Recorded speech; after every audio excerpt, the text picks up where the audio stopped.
Straight on to business. Stephen's with us here on set. Stephen, you've been looking at the economic effects. This is of the new coronavirus rules coming into force here in Paris today, aren't they? So bars are closed, restaurants have new restrictions on them, all major trade fairs and similar events cancelled. Of course, all of those measures affecting the capital's economy in the same way that they did in Marseille when they were imposed last week. The industry group UMIH says that around 15% of the 220,000 companies across the hospitality sector in France risk going bust in the coming months. That includes the likes of cafes, bars, hotels, clubs and restaurants. The organisation says that the bankruptcies could leave up to 250,000 people out of work. Now, the French government has increased the financial help available to this sector. Businesses who've been forced to close can apply for grants of up to €10,000 from the government's Solidarity Fund. That's increased from €1,500. The furlough scheme, where the state takes over paying workers' wages, that'll now cover 100% of salaries in this sector until at least the end of the year. And companies can still apply for government-backed loans as well. That will help the businesses affected. It may not be enough to save all of them. The French Finance Minister saying this morning the state was ready to do more for bars and restaurants, planned to be announced next week.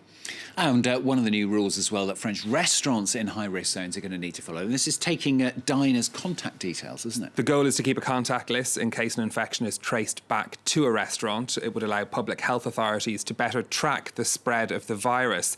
System already in place in many other countries, including in Germany. Georgina Robertson has more. In Germany's restaurants, even before you order, you need to register your personal details. 2-3 Minuten. Die Sache ist, wie sie ist, und dann muss man halt akzeptieren, wie die Regeln sind. Ne? Oder man bleibt zu Hause. Ja, oder man bleibt zu Hause. Customers use their smartphones to scan a code, fill in their name, address, phone number and arrival time. But there's a paper option too. It's compulsory, with fines of up to €250 for those who don't comply. And the restaurant's manager then collates and files all the details. Und dann habe ich hier alle Gäste, die da waren. Und kann denen das theoretisch zwischen 500 und 1000 Gästen. Okay. If a customer later becomes infected, the restaurant hands over these details to the government's contact tracers, so anyone who is nearby can be contacted and they can self-isolate and test. Stört mich eigentlich nicht, dass man nachvollziehen kann, falls hier irgendwas passiert. Für uns eigentlich reiner Schutz mit. But collecting this information does present risks, with some concern about the impact on privacy. Werbung zu machen, Leute, also persönlich sozusagen Kontakt aufzunehmen, wenn man das eigentlich gar nicht möchte, in Polizeiakten zu landen. By law, businesses must destroy the information after 14 days. This restaurant in Berlin is inspected 2 or 3 times a week to check that they're keeping their list correctly.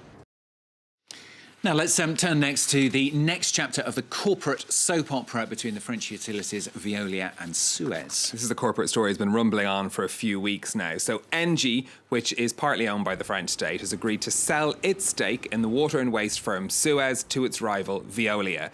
It's a €3.4 billion deal for a stake of just under 30% in Suez.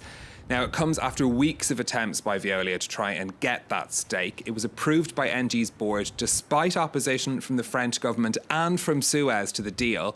The government says it voted against it because of the lack of an agreement between the companies. Suez said it's noted the hostile nature of this purchase and that it will do everything to prevent a creeping or de facto takeover. We've been hearing from the French Finance Minister about this already this morning. He's saying, hoping those companies will be able to find an agreement. Let's take a look at how their shares have been reacting to the news of that sale. Suez's shares opening up over 5% in Paris, gains too for Engie and for Veolia.